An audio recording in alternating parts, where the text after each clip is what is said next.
buy something, but nobody there speaks English, so you can't talk to them. Or maybe from the other side, it could be you being told that because your parents don't speak any English, they shouldn't be allowed to receive any social services. Now, this is a real deal. It's what people are arguing about all over the country right now.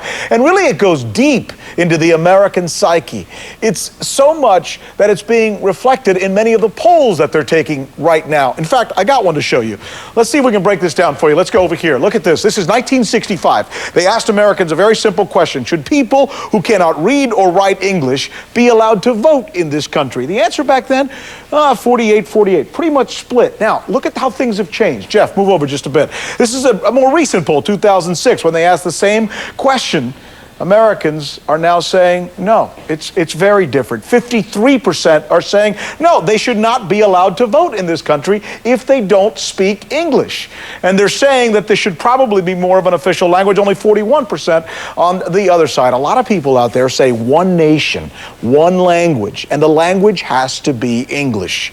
But is anybody really trying to buck that trend? That's another good question.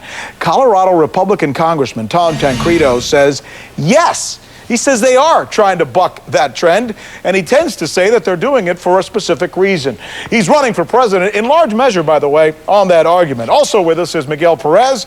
He is a syndicated columnist and professor of journalism at Lehman College, who will, for the most part, disagree, I believe. All right, Tom Tancredo, let's get started to you. What do you think is fueling the resentment that we just saw demonstrated in that graphic, that poll that I just showed our viewers there? Rick, I'm sorry, but at the first part of this, I could not hear what you were saying. But I can tell you that there is certainly a great deal of concern and criticism out there about the fact that we are becoming essentially a bilingual nation and nobody's doing anything to try to stop it. I agree that that is not a good idea. I believe that, first of all, in order to be able to vote, a person should have to understand the debate that leads up to that vote. So yeah, you should have to speak English in order to vote. So you're supposed to have to speak English to become a citizen. You agree with the poll? You agree that it's going too far in the direction of Spanish? Migeul Perez, you're here to say probably that it's really not as much as big a deal as the congressman is making it out to be. No, señor, de ninguna manera. Not at all. Listen.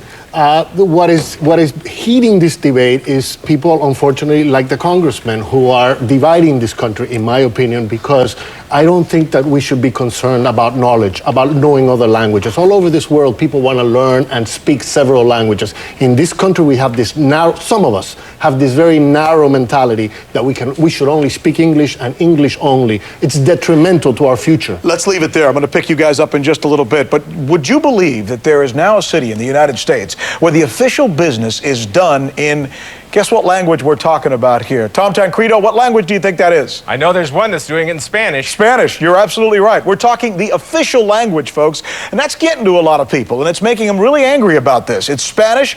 Here now is a revealing and what most would consider to be an important story by CNN's Ed Lavandera. Hola. Hi, how are you? If you want to find what you're looking for in El Cenizo, more than just a little bit of Español goes a long way.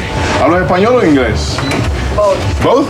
Consuelo Reynera works the cash register in this border town's only grocery store. Most of your customers here, do they speak Spanish? They speak Spanish, yes. No English? They do speak English a little bit. El Cenizo is a small Texas town of 6,500 people overlooking the Rio Grande. It's not unusual for people down here to speak Spanish and English. Nearly everyone does. But El Cenizo is different. It officially conducts all of its city business in Spanish. Hola, buenos días. I'm looking for the mayor, I don't know. Today, the town is led by a 24-year-old mayor whose first language is English. He personally translates meeting agendas into Spanish. So do you have a stack in English and a stack in Spanish? And at the end of the meeting, which stack is empty? This one. And these are all just kind of still sitting there. The English ones are still sitting there, the Spanish ones are gone. Reyes says this was nothing more than a dusty border outpost until 1999. But now, with the city and its people speaking the same language, streets are paved, there's a police force, and a fire station. So there's a lot of good, positive things happening, and you get to that with the support and the collaboration of the residents that reside in this. And you think that happened because city business here is conducted in Spanish? That's right. You know, we speak their language.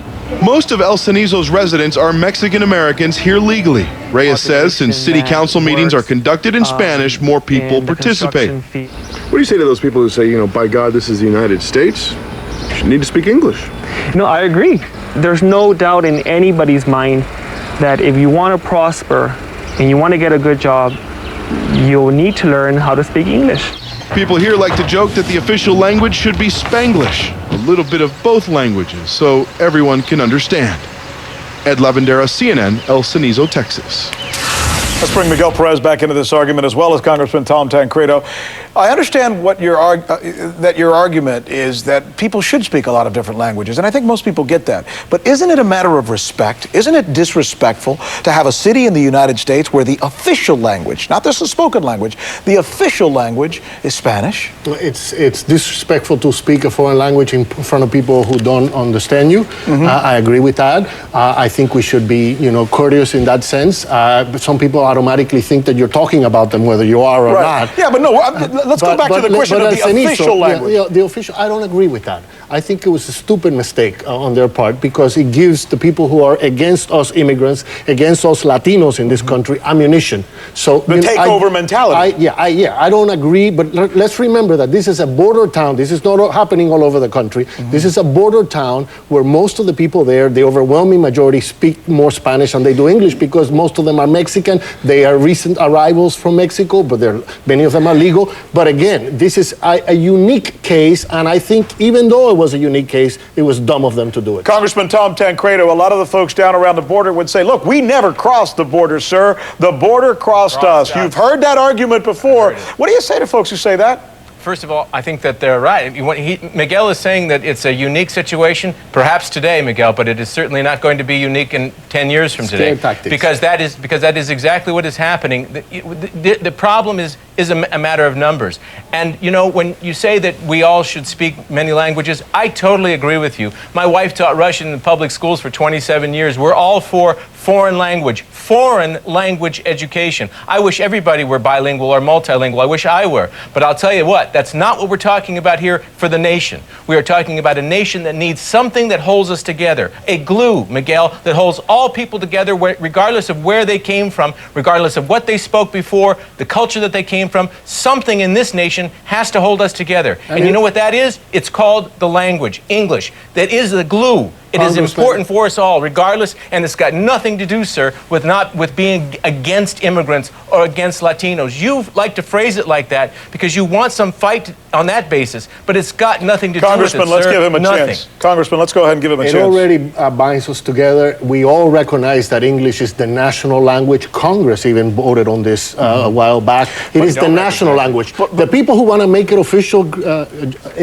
are only, Rick, the people who want to make it official are the people who want to take away the bilingual ballots, who want to take certain rights, certain services. You go to an emergency room and they won't speak to you in Spanish, even though you can get along a lot better in that language. So that's what they want to try to take away by making English official. But we recognize that the English is the national language. Most Latinos or most immigrants, when they arrive in this country, recognize if they want to get ahead, they have to learn English. And that goes to this point. Is it really generational? Is it something that's going to be only in the short term? Absolutely. So is it then short-sighted to be criticizing the abuelito or the abuelita who really can't speak English, even though their sons and daughters will? That's a big part of this discussion. Congressman, stick around because we're going to pick that up as well. And this question, should everything then be in English if you follow the argument that the congressman is making in this case? It's an important question. I mean, no exceptions.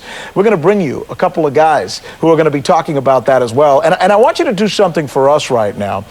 Go to a computer if you're at home and you're watching this newscast, because I want to take a poll for everyone who's watching right now and see if you can answer this question. Should America be English only?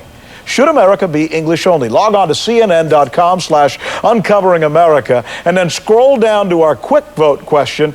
Again, here's the question. Should America be English only? We really want to know what you're thinking about this, and we're going to broadcast the results.